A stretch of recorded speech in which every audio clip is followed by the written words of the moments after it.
Ассаламу алейкум. Болбер, в преддверии очередной кровавой годовщины депортации ингушского народа в Казахстан, Среднюю Азию, Совет Тейпов Республики Ингушетия анонсирует цикл выступлений под общим названием «Воспоминания о страшном», повествующий о дьявольском преступлении сталинской клики, оклеветавшей и выславшей 23 февраля 1944 года весь ингушский народ, далекую Среднюю Азию и Казахстан. Народ, который не был под оккупацией, народ, который на своих границах, западных границах от Владикавказа до Малгобека остановил фашистов, был оклеветан и выслан в далекую Сибирь.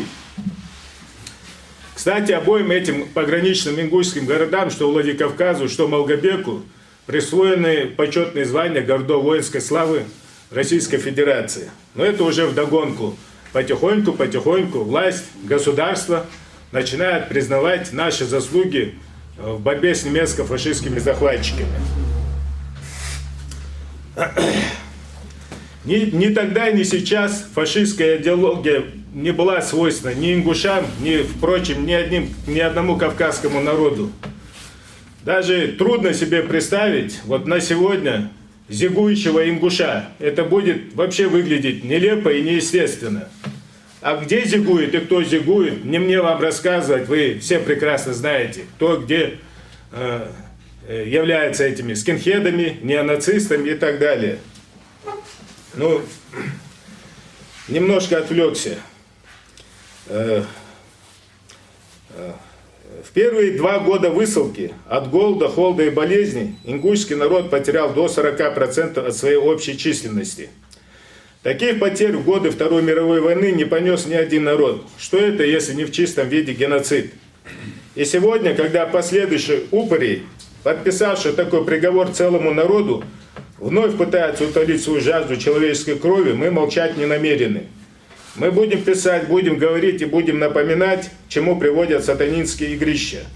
Через воспоминания подвергшихся репрессиям людей мы будем открывать глаза соотечественникам на всю жестокость и бесчеловечность ужаса, происходившего в прошлом и пустившим метастазы в настоящем.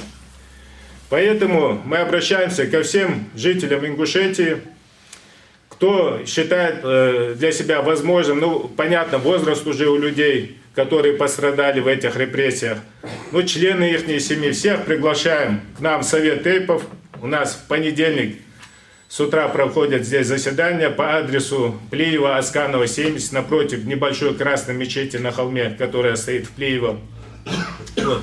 Приглашаем вас, приходите, рассказывайте свои истории. Также мы в YouTube выложим эту информацию, что проводится цикл этих выступлений.